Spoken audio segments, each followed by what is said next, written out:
तो देखिए, आज हम अनुप्रास अलंकार के बारे में जानेंगे कि भाई अनुप्रास अलंकार है वो किस प्रकार का अलंकार है। तो मैंने आपको पहले अलंकार परिचय के अंतर्गत बताया था कि अलंकार कितने प्रकार के होते हैं। दो प्रकार के होते हैं, एक तो होता है अपना शब्द अलंकार और दूसरा होता है अर्थ अलंकार। शब्द अलंकार के अंतर्गत जो सौंदर्य और जो चमत्कार होता है वो शब्द पर आधारित होता है। अर्थ अलंकार के अंतर्गत सौंदर्य जो चमत्कार होता है वो अर्थ पर आधारित होता है। इस प्रकार से दोनों जो अलंकार है वो अलग अलग है। तो अनुप्रास है, यमक है, इस प्रकार के अलंकार तो वो शब्द पर आधारित होते हैं। उपमा रूपक आदि अलंकार है वो अर्थ पर आधारित होते हैं। तो अब हम जिस अनुप्रास अलंकार को पढ़ेंगे, इसका परिचय करेंगे, तो ये शब्द अलंकार के अंतर्गत आता है, क्योंकि इसमें जो इसका जो सौंदर्य है, जो इसका जो चमत्कार है वो शब्द पर आधारित है। ठीक है, तो सबसे पहले हम इसका अलंकार का लक्षण लिखेंगे।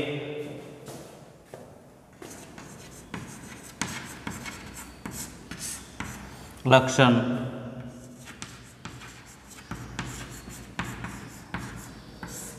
अनुप्रास है शब्द साम्यम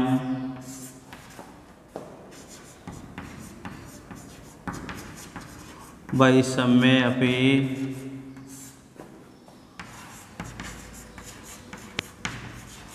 स्वरस्य यतः।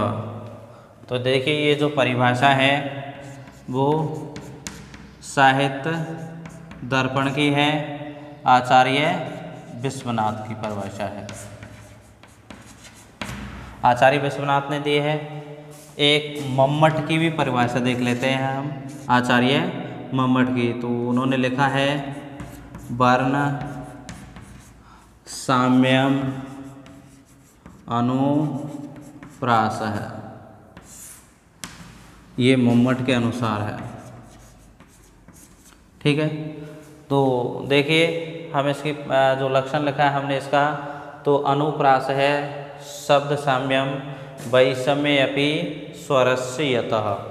तो इसका जो अर्थ है वो क्या है कि स्वरस्य माने स्वर की, वैषम्य भी माने विषमता होने पर भी, यानी जिस पद्य या चरण में या जिस पद्य में या जिस श्लोक के अंतर्गत स्वर की विषमता है परंतु शब्द साम्यम यानी शब्दों की समानता है।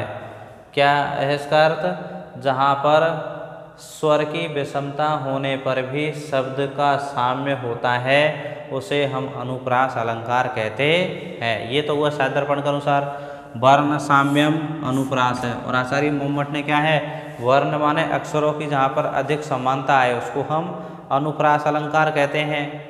तो इस प्रकार से ये दोनों लक्षण ही समान है कि भाई जहाँ पर स्वर की अगर विषमता जाए तो शब्दों की समानता आ जाती है, और उस शब्दों की समानता में ही वर्णों की जो क्रमता है, जो एक वर्ण का कई बार आना होता है वो भी उसमें आ जाते हैं। तो इसी प्रकार से हम उसको अनुप्रास अलंकार कहते हैं। आ गया होगा आपको समझ में।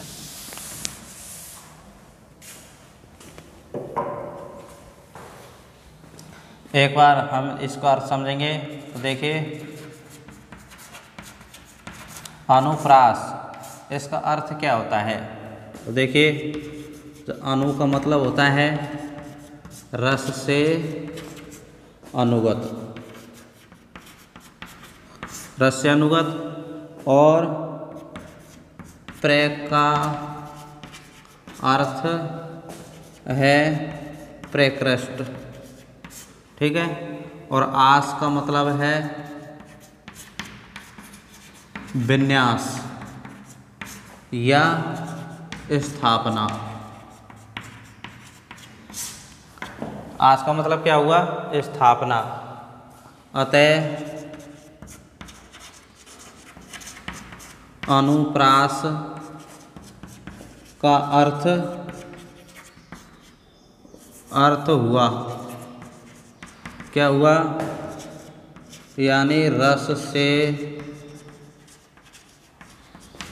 अनुगत वर्णों को उचित स्थान पर रखना। ठीक है, अनुप्रास का अर्थ क्या हुआ?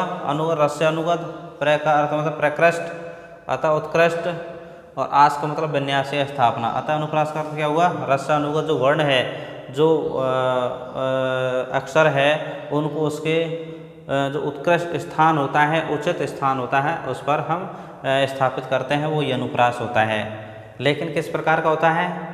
वैषम्यपि स्वरस्य, यानी स्वर की विषमता होने पर भी, जहाँ शब्दों की अर्थात व्यंजन मात्र की समानता हो, उसे हम अनुप्रास अलंकार कहते हैं। ठीक है, अब आपके समझ में आ गया होगा इसका अर्थ। अब हम उदाहरण लेंगे कि भाई अनुप्रास अलंकार का जो उदाहरण है वो किस प्रकार से है।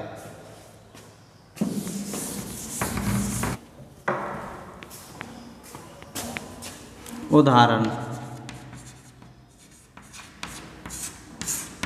अनुप्रास का उदाहरण लेते हैं।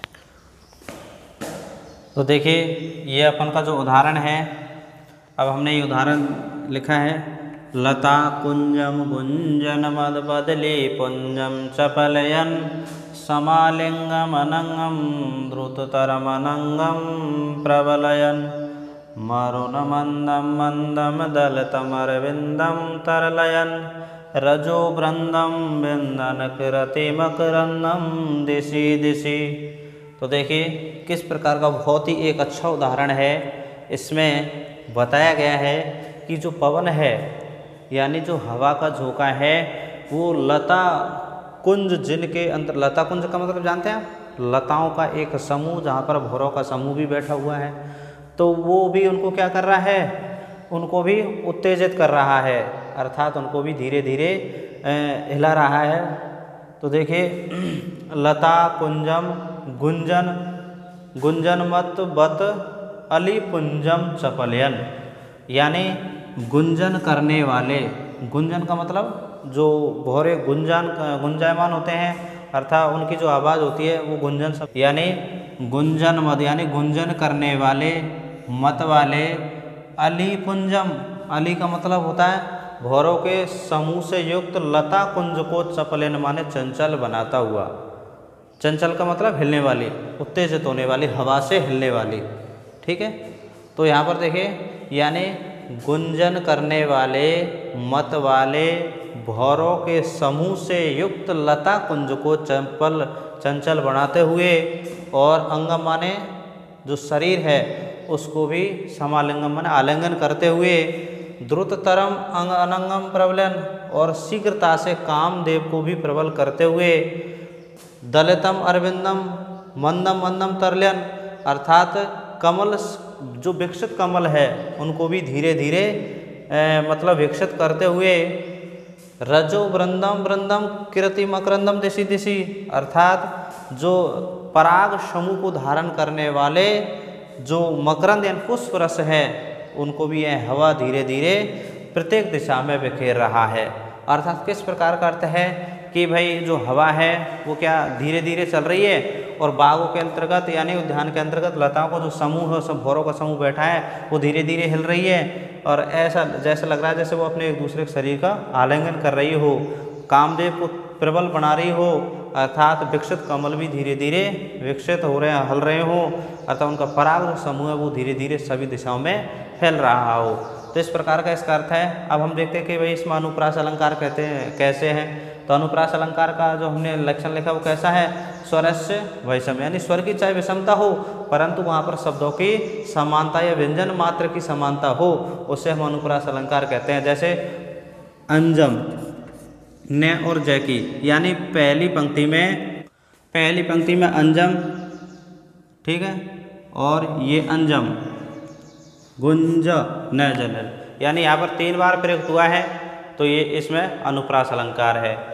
इसमें अंग अंग अंग, ठीक है, तो ये भी दूसरी पंक्ति में अलंकार है अनुप्रास। फिर इसमें भी मंदम यंदम, यानी नैदय और नैदय, ठीक है, यहाँ पर भी इसका प्रयोग हुआ है, तो ये भी अनुप्रास अलंकार में। ये यहाँ पर देखिए आधा नैदय और आधा नैदय, ठीक है, यहाँ पर भी अपना व्यंजन मात्र की समानता है। तो इस प्रकार से यहाँ पर इस जो उदाहरण में कौन सा अलंकार है? अनुप्रास अलंकार है। तो इस उदाहरण को आप कंठस्थ कर लेंगे और इसके पश्चात हम इसका जो लक्षण है वो उदाहरण सहित लिख सकते हैं। ठीक है, आपके समझ में आ गया। लता कुंजम गुंजन मद वदली पुंजम चपलयन समालिंगमनिंगम द्रुततरमनंगम प्रबलयन मरुन मंदम मंदम दलतमरविंदम तरलयन रजो वृंदम विंदन कृति मकरंदम दिशि दिशि। तो इसमें देखिए शिखरनी भी छंद है, उच्चारण से ही आ जाता है, यमन सब लाग शिखरनी, है ना। तो ये शिखरनी छंद का भी उदाहरण आप लिख सकते हैं और अनुप्रास इसमें अलंकार है। ठीक है, धन्यवाद।